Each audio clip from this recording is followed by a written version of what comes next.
Tele Brasil Notícias.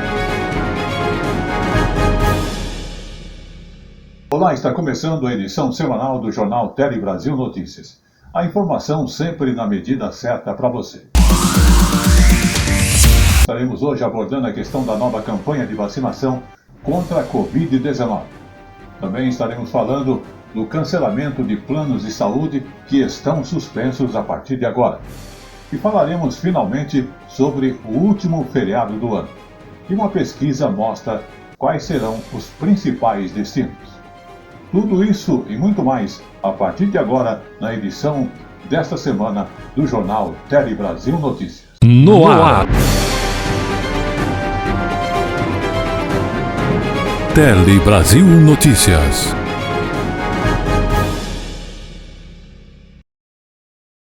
E começamos essa edição falando sobre a nova campanha de vacinação contra a Covid-19.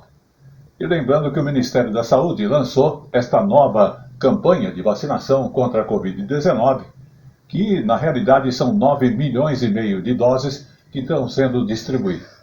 Lembrando que os estados já podem começar a aplicação.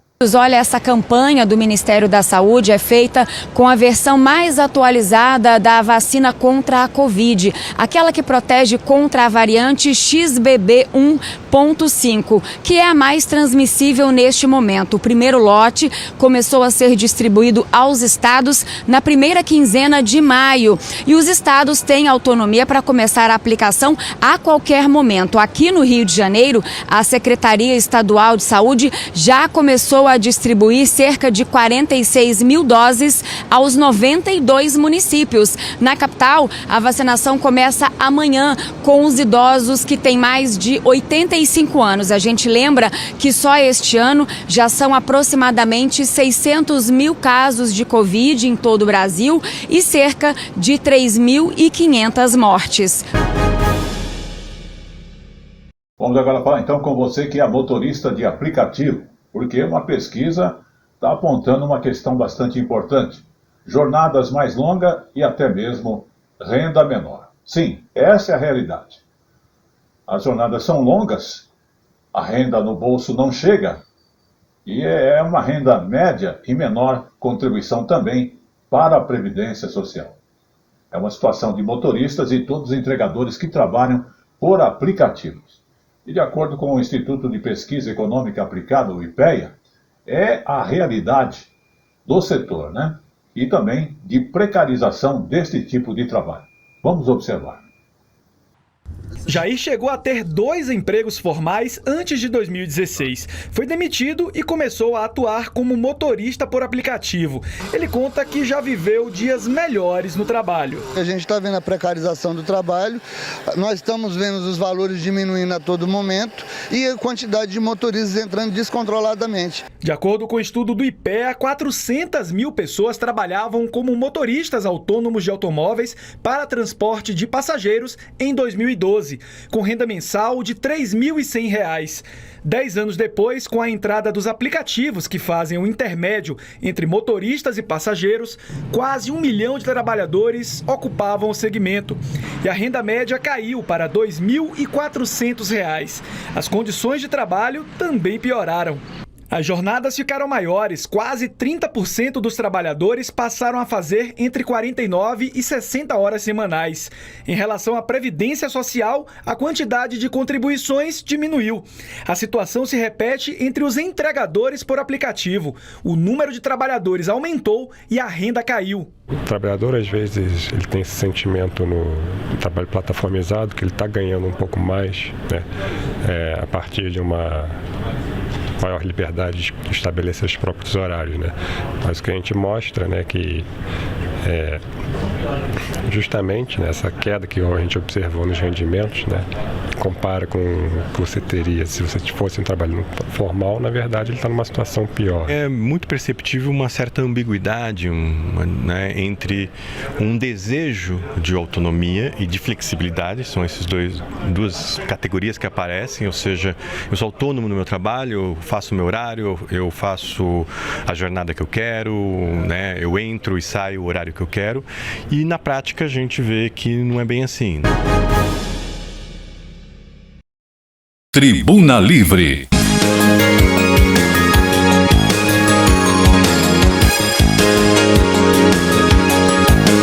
Vamos agora falar de saúde, mas na questão aqui do Tribuna Livre. Tudo porque mulheres de São Paulo estão denunciando dificuldades de acesso ao aborto legal. Exatamente, São Paulo, uma mulher que procurou o serviço então de aborto legal em um hospital municipal, em um desses hospitais municipais aqui da capital paulista, disse ter sido obrigada a ouvir os batimentos cardíacos do feto e também o procedimento acabou sendo negado. A prática não é prevista em lei, inclusive, e há denúncias ainda de outros entraves impostos em unidades aí da rede municipal aqui em São Paulo. Vamos observar. Mundo que está com a gente, pois é, esse é um dos casos atendidos pela Defensoria Pública aqui de São Paulo, de mulheres que estão tendo os procedimentos negados. Este caso que você mencionou, neste caso, essa mulher teve o procedimento negado 3 vezes, procurou primeiro o Hospital da Mulher, recebeu a negativa, no dia seguinte uma outra unidade de saúde, mais uma vez uma negativa, e ela recorreu então à Defensoria Pública, que conseguiu na Justiça uma decisão favorável a ela. Só que aí, 2 dias depois, o Conselho Federal de Medicina emitiu uma portaria proibindo a realização de abortos legais com mais de 22 semanas de gestação e em casos de estupro, de violência sexual.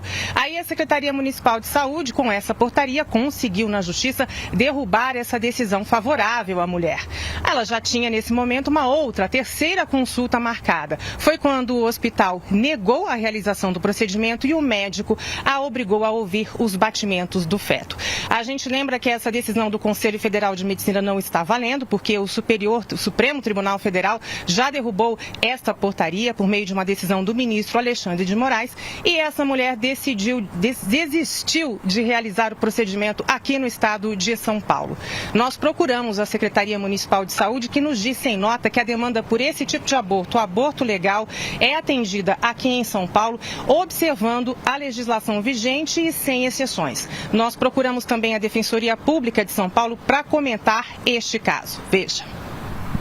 Você impor a uma mulher que ouça o batimento cardíaco do feto, nós podemos traduzir como um procedimento que vai violar de sobremaneira a saúde mental dessa mulher que procura o serviço. Também nós podemos equiparar, sim, a uma atuação desumanizada, inclusive até a tortura. O Código Penal, quando ele autorizou a interrupção da gestação nos casos de violência sexual, ele não traz nenhum requisito. O que basta? Basta que haja uma gestação decorrente de violência sexual e que essa mulher deseja a interrupção.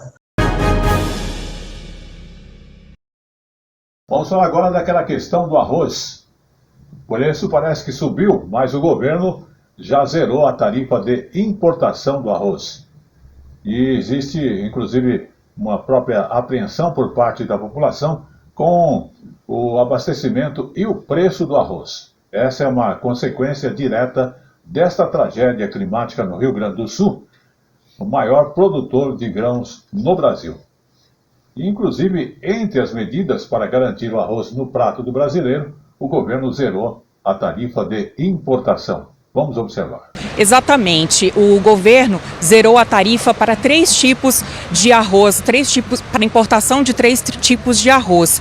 A medida ela vem para evitar tanto o desabastecimento quanto o aumento do preço do cereal, já que o Rio Grande do Sul é o grande fornecedor aí do produto no país. Essa decisão veio após um pedido tanto do Ministério da Agricultura quanto da Conab. A Câmara de Comércio Exterior zerou as tarifas para 2 tipos de arroz não parboilizado e 1 tipo de arroz polido. E agora eles fazem parte da lista de exceções à tarifa externa comum do Mercosul até 31 de dezembro deste ano. Lembrando que atualmente a maior parte da importação de arroz no Brasil vem de países do Mercosul, mas a gente também pode ter esse produto de outros locais, como a Tailândia, que já é responsável por 18% do arroz importado no país. Vamos falar agora ainda das tragédias no Rio Grande do Sul, porque um novo sistema de alerta de emergência deve ser lançado até dezembro. Exatamente, é importante esse lançamento até o final do ano, que no primeiro momento serão priorizar os estados com maiores riscos climáticos. E o objetivo principal é que o aviso apareça na tela do celular em caso de ocorrência de eventos de alta gravidade. Então não vai mais ficar dependendo de um aviso, de uma sirene, vai aparecer direto no celular da pessoa daquela região. Vamos observar. O aviso será visual e sonoro e vai aparecer sobre o conteúdo na tela do celular. Não será preciso instalar aplicativo ou realizar cadastro. Basta estar na área delimitada pela Defesa Civil. Até dezembro, o serviço deve estar em operação em todos os estados do Sul e do Sudeste. É um sistema que é uma evolução do sistema de SMS que já é usado no Brasil há alguns anos, né? O SMS é uma ferramenta que já gera um alerta de emergência para a população, mas ele, todavia, tem algumas limitações. Serão dois canais complementares, de forma que a Defesa Civil vai ter que avaliar quando usar o SMS e quando usar o Cell Broadcasting. Por quê? O Cell Broadcasting ele é bastante invasivo. Tem situações que ele, inclusive, pode gerar um alerta de sirene, um som. Tem que ser reservado para situações muito graves. A nova tecnologia será compatível com celulares adquiridos a partir de 2020 e que estiverem dentro da cobertura das redes 4G e 5G. Até o lançamento, o sistema passará por testes em 10 cidades de pequeno porte que tenham histórico de desastres ambientais. Outros meios de alerta da Defesa Civil, como SMS, TVs por assinatura, WhatsApp, Telegram e Google, continuam em operação. Faz parte de uma cultura de prevenção. Nós estamos vivendo períodos, né, de grandes acidentes, né, climáticos. A Defesa Civil tem uma série de canais, instrumentos para alertar a população sobre situações de risco. E o Cell Broadcast é uma ferramenta que chega com um potencial muito grande, né, de apoiar as defesas civis no alerta da população sobre essas situações e orientação. Alerta de emergência. Muito bem, vamos falar aí de alguns assuntos bastante polêmicos. Agora sobre os cancelamentos de plano de saúde que estão suspensos.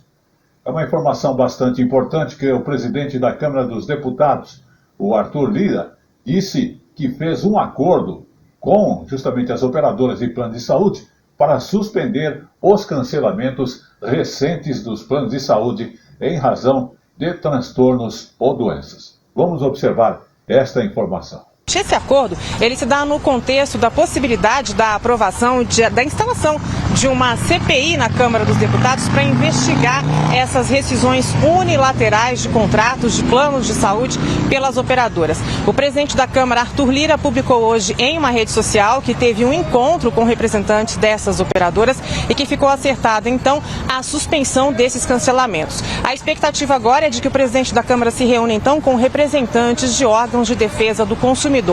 Nós procuramos a Abrange, que é a Associação Brasileira dos Planos de Saúde, que nos disse em nota que, de fato, estão suspensos os cancelamentos para aquelas pessoas que tratam doenças graves e também o transtorno do espectro autista.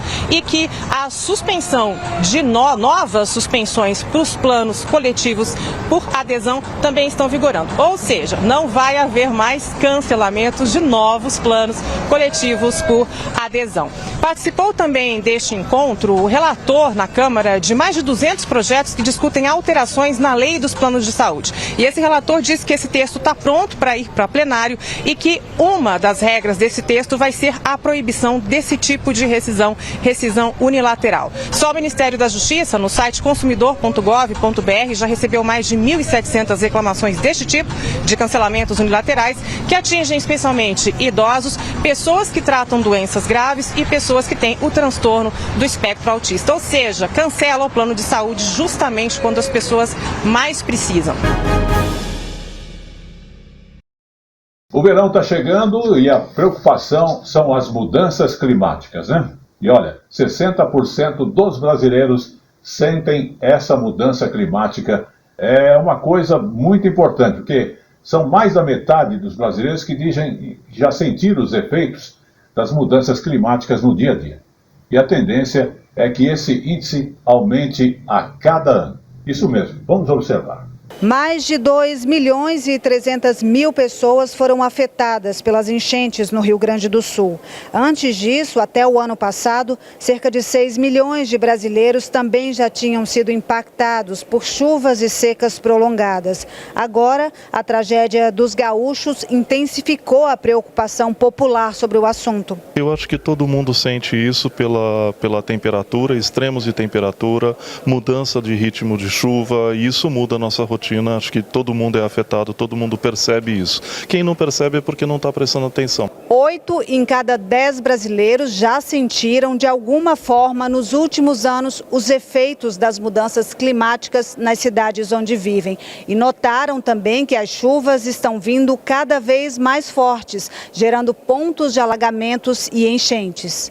Essa constatação é de um estudo inédito que mostrou como as pessoas se sentem afetadas por esses eventos. 98% delas acreditam que os mais pobres, os moradores de bairros periféricos e os pequenos produtores rurais são os mais impactados pelas alterações do clima.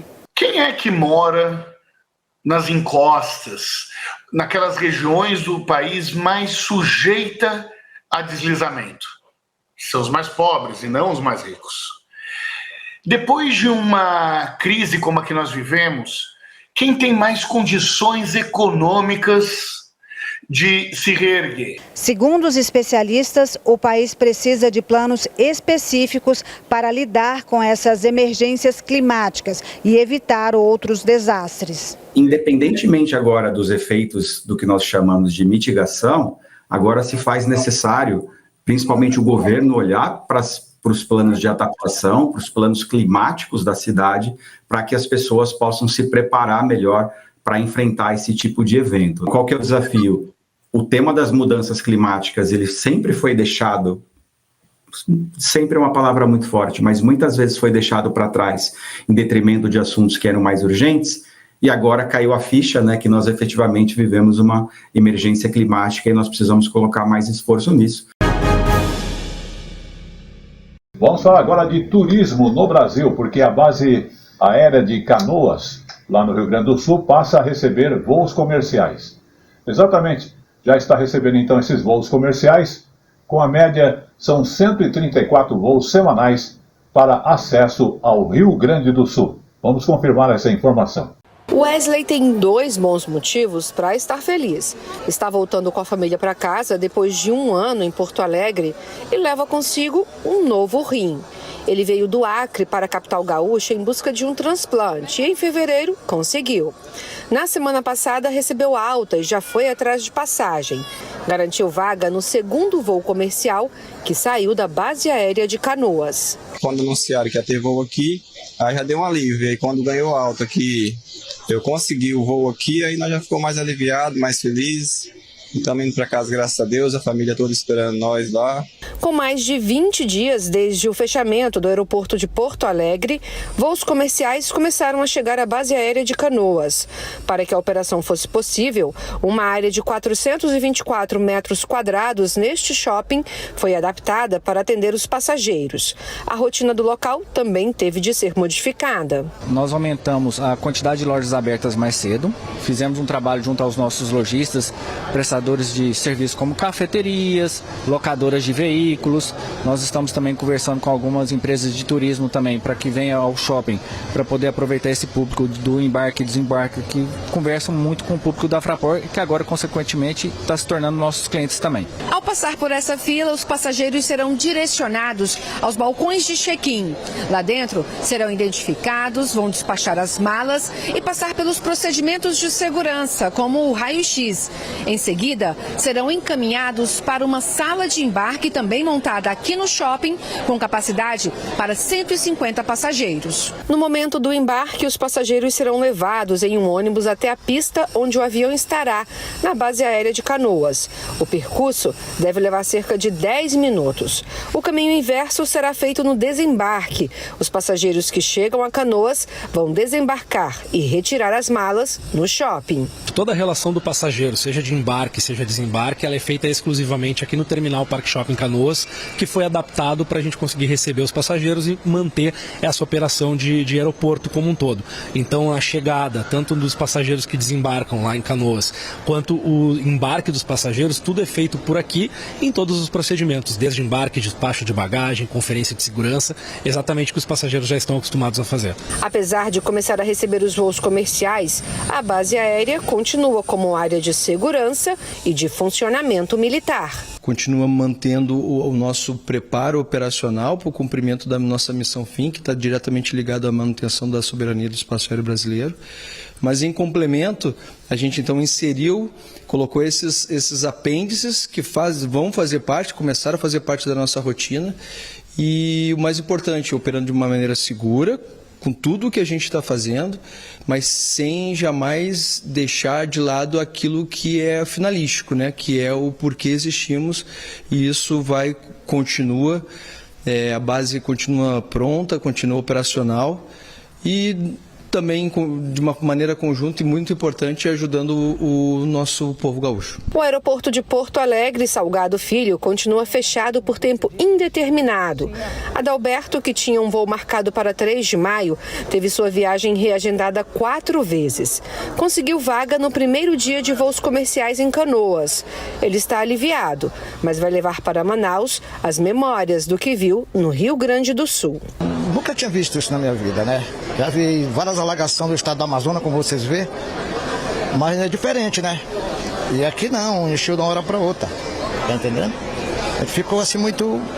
Eu vi muitas reportagens pela televisão, os pessoal, animal morrendo, gente morrendo, essas coisas todas. Mas é isso mesmo, né? A gente espera que tudo melhore daqui para frente. Que o pessoal possa conseguir o que eles tinham, né? O objetivo do que eles plantaram, não colheram certas coisas, mas graças a Deus está correndo bem. Estou vendo que o povo está todo mundo ajudando. Se Deus quiser, vão conseguir o objetivo deles. Vamos também falar dos concursos feitos aí pelo governo federal. O concurso nacional unificado remarca o prazo para a prova para o dia 18 de agosto de 2024. Então, esse concurso público nacional unificado, presta atenção, tem uma data já para as provas, 18 de agosto. O exame foi marcado anteriormente para o início do mês de maio, mas teve que ser remarcado devido justamente à catástrofe climática no Rio Grande do Sul. Vamos também confirmar esta informação. A nova data do concurso público unificado é no dia 18 de agosto. Essa data foi definida pelo Ministério da Gestão. O concurso ele seria aplicado ali no início de maio, mas teve que ser desmarcado, adiado por causa das chuvas que atingiram o Rio Grande do Sul. Segundo o Ministério da Gestão, a nova data foi escolhida por não ter tanta incidência de eventos climáticos nessa época. Além disso, não tem outros grandes concursos marcados para uma data próxima e, além disso, também há um tempo hábil maior para que o Rio Grande do Sul se reorganize para aplicar as provas, para que as pessoas consigam ir até os locais de prova. Mas olha, os candidatos eles têm que ficar atentos, eles têm que acessar novamente os cartões de prova para confirmar se a prova vai ser aplicada onde seria aplicada antes ou se foi determinado um novo local. O cronograma completo, com as datas de recursos ou de outros dados, ainda vai ser divulgado pelo governo federal, pelo Ministério da Gestão. E o governo federal destacou que a segurança de todo o processo está mantida. Vamos ver. A logística da prova vai ser a mesma do que estava previsto para 5 de maio. Nós fizemos uma verificação de todos os malotes e pudemos nos certificar de que não houve qualquer violação das provas em nenhum envelope. Então esses malotes agora estão guardados num local seguro, todos reunidos, esperando a nova data de aplicação para poderem ser distribuídos e as provas poderem acontecer. Olha, e ainda sobre educação, o Ministério da Educação, o INEP, divulgou as novas datas do Enem deste ano. Esta que é a principal porta de entrada para o ensino superior aqui no Brasil. As inscrições começam no dia 27 de maio e seguem até o dia 7 de junho. A taxa de inscrição continua a mesma, R$ 85,00.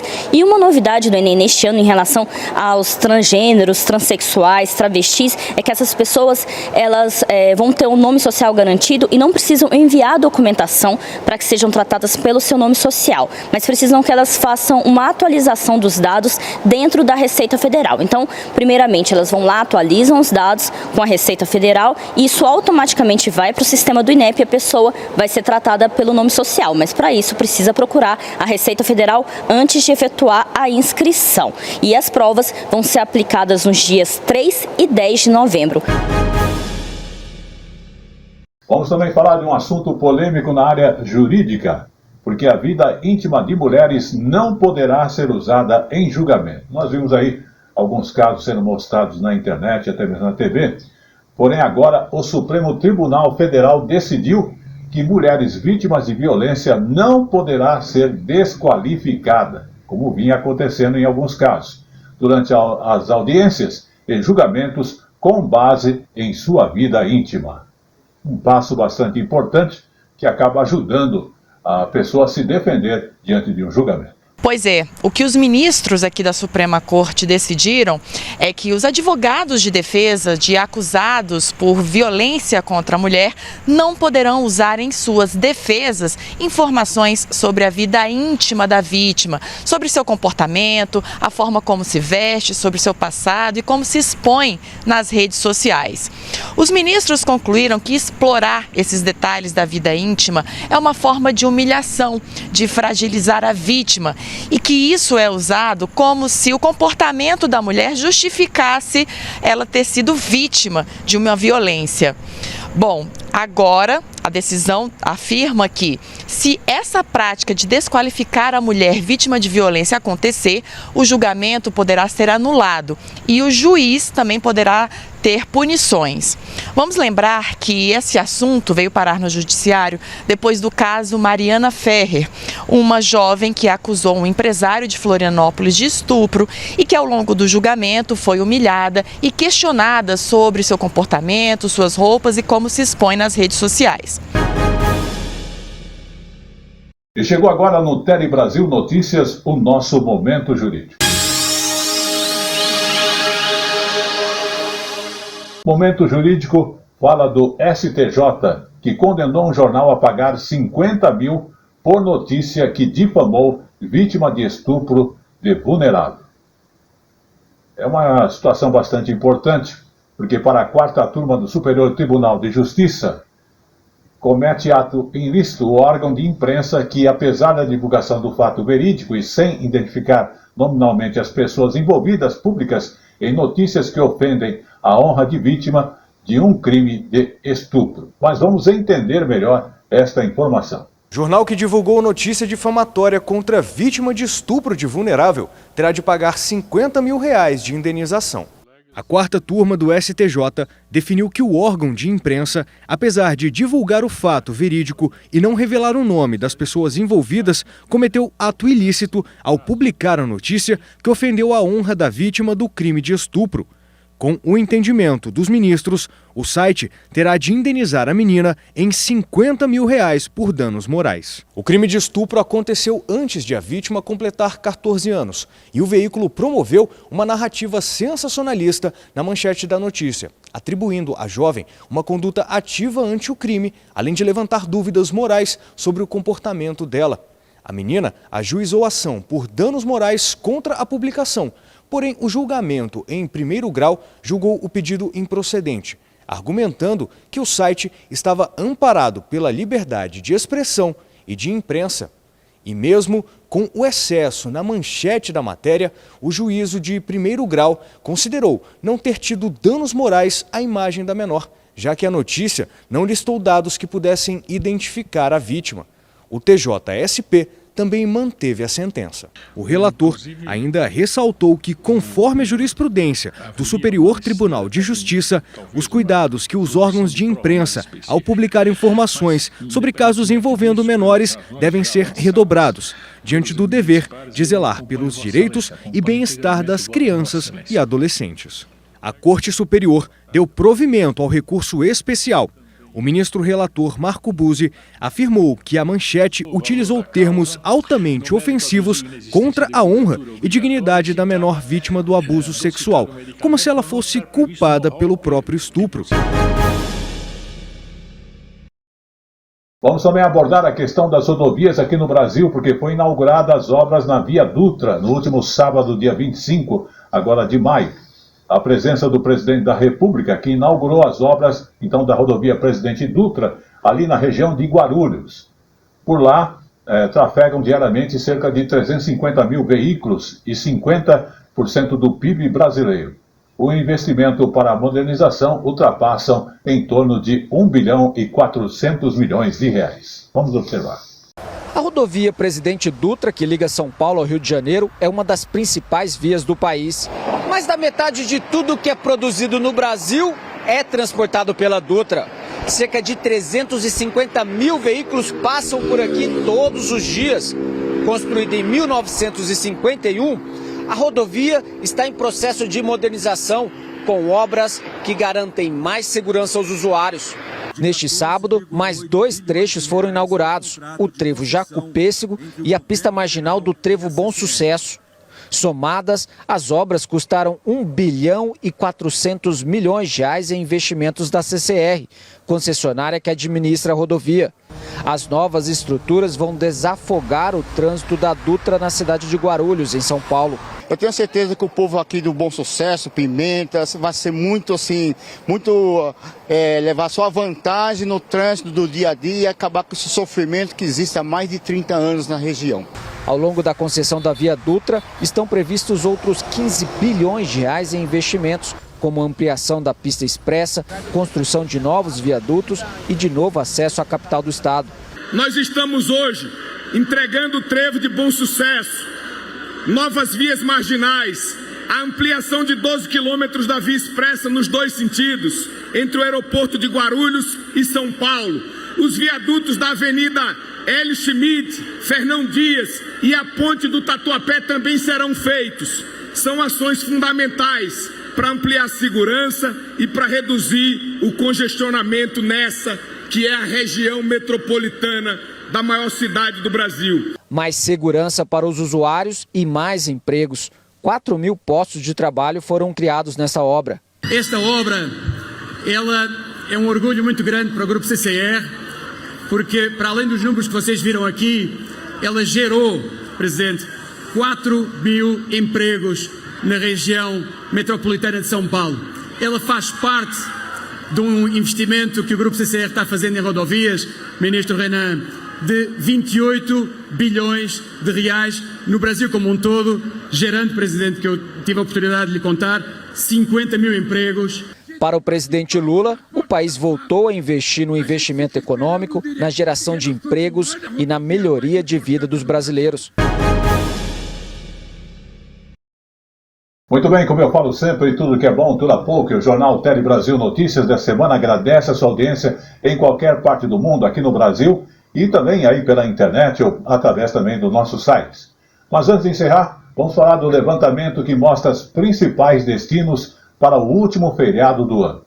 É um levantamento feito por um dos maiores sites de busca de viagens do mundo, que mostra quais serão os principais destinos aqui do feriadão de Corpus Christi, aqui no Brasil. Ao mesmo tempo, o governo federal também está intensificando uma campanha de estímulo ao turismo na Serra Gaúcha. E há um pedido, inclusive, para quem tiver feito reservas na região, não cancele a viagem, apenas reagende. Vamos observar. Olha, os destinos nacionais mais procurados para esse feriadão de Corpus Christi são São Paulo, seguido aqui pelo Rio de Janeiro, e em terceiro lugar está o Recife. Esse feriadão deve manter aquecido o mercado aéreo brasileiro, que já vinha apresentando dados positivos. Em abril, por exemplo, o número de voos domésticos aumentou 4% na comparação com o mesmo período do ano passado. Este ano, uma cidade que era constante no ranking, Gramado, não apareceu por conta dessa tragédia que assola o Rio Grande do Sul. Para que o cancelamento de viagens não traga ainda mais prejuízos para o estado, o Ministério do Turismo lançou a campanha Não Cancele, Reagende. A gente lembra que, segundo as regras da ANAC, é possível reagendar os voos sem custo por um prazo de até 1 ano a partir da data da compra original. E esse foi o Jornal Tele Brasil Notícias, que agradece mais uma vez a sua audiência, a sua participação aqui conosco no Brasil e em outros países. E não esqueça de acompanhar as nossas edições através do Facebook, ou então YouTube Jornal Tele Brasil Notícias, ou mesmo você que prefere outras informações impressas com fotos, nós temos o Facebook A Hora da Notícia. E estaremos de volta na semana que vem com muito mais informações, inclusive com toda a nossa equipe agradecendo o trabalho realizado. Até lá!